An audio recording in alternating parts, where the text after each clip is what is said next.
Okay, so there's a lot to talk about in this video, but first of all, we have to give you the bottom line first. I know some people are in a hurry. I don't want them to miss the conclusion before they leave. Listen, I think we're in for some serious rough times in the market. In fact, I believe we will see new lows in 2022. And in this video, I'll explain why. If you gotta go, you gotta go. No problem. That's the bottom line.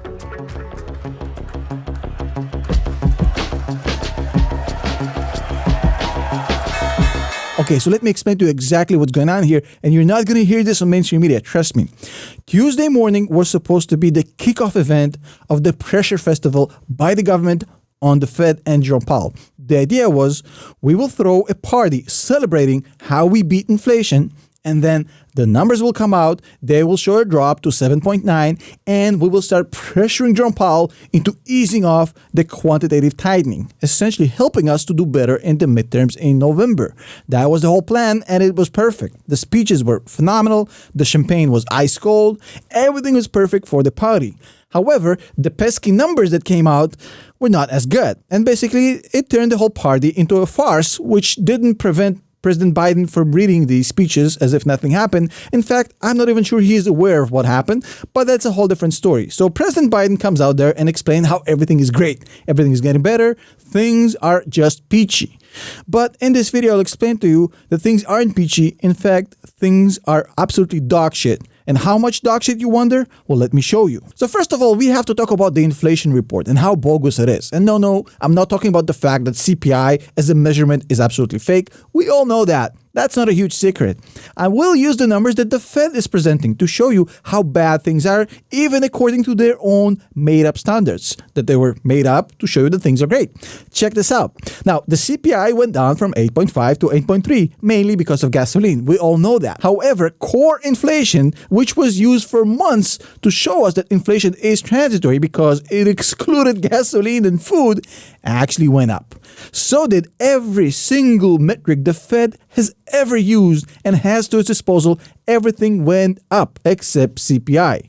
Luckily, they had gasoline in there to pull it down. But every single metric is going up. So even according to the Fed's own standard, which are bogus to begin with because nobody believes inflation is only 8.3%, even according to those bogus standards, things are getting worse, not better, which means more interest rate hikes, which means more quantitative tightening, which means more balance sheet reduction, which means more pain to the economy and consequently to the stock market. That is inevitable. But that is just scratching the surface. If you actually go deeper, you will find out one simple truth. The numbers are screaming at you that things are getting worse and we're in for some serious pain.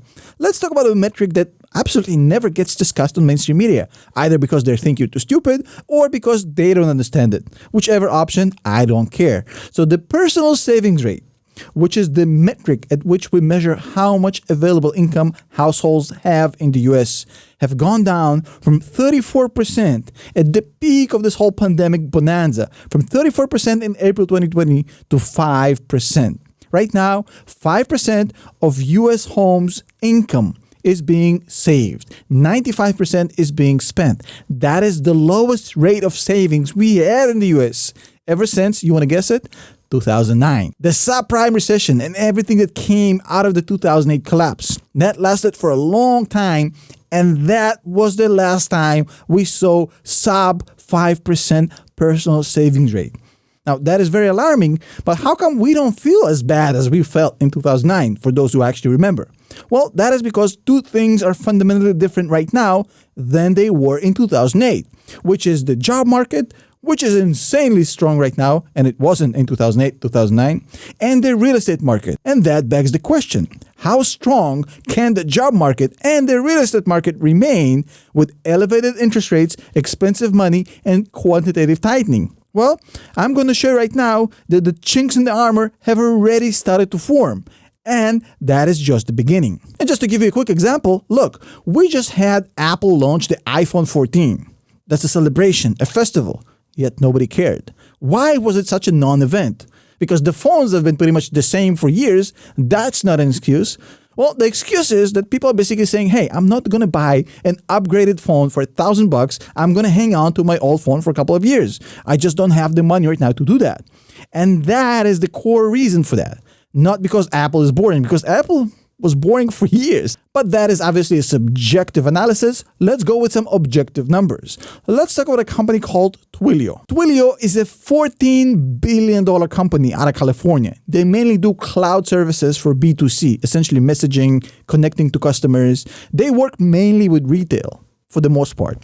And those guys are laying off, as of this morning, 10% of their employees, or 11%, it doesn't matter. 800 plus employees are going home. Great company. Why? Well, you know why. Retail is in the toilet. Yet nobody's talking about that. Just a week ago, we had the CEO of Google talk about how he's going to make the company more efficient by 20%, essentially talking about layoffs, but in a very politically correct manner. That's just the beginning. There's many other examples. A month ago, Walmart came out and said, hey, we see people spending less on apparel, furniture, electronics, which means we will have to cut prices in order to get the same amount of sales, which means we will have to terminate employees. 3 months ago, Elon Musk said they're terminating 10% of their salaried employees, or 3.5% of the actual production employees. I don't even remember. It doesn't really matter.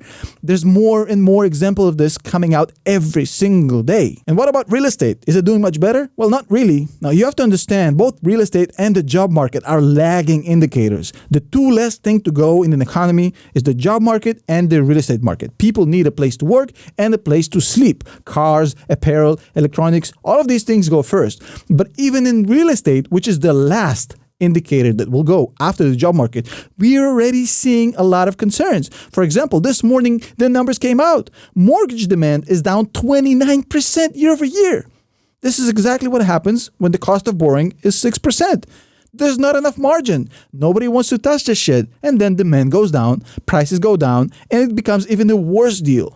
Basically starting a sell-off. Now, I don't think the real estate market is collapsing, but it's definitely starting to show signs of instability, which is a huge concern and an indicator that things are getting worse. Now, if you need more, look at the most important metric of them all, Cathie Wood.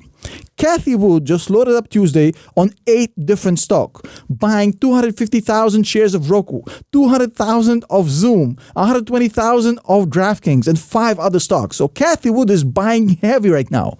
While Jim Cramer just 2 days ago saying, hey, we beat inflation, the Fed won. If Cathie Wood and Jim Cramer are telling you things are about to get better, you know what it means. You know.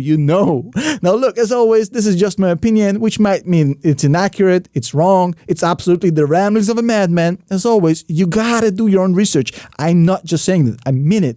But as always, I will be here tomorrow to bring you the view behind the curtain to show you what's really going on. Thank you. See you tomorrow. And hey, if you actually are here still to this point, it means you're an actual OG, original gangster on the channel. You're staying all the way through, and it means a lot to me. I'm not just saying that, really.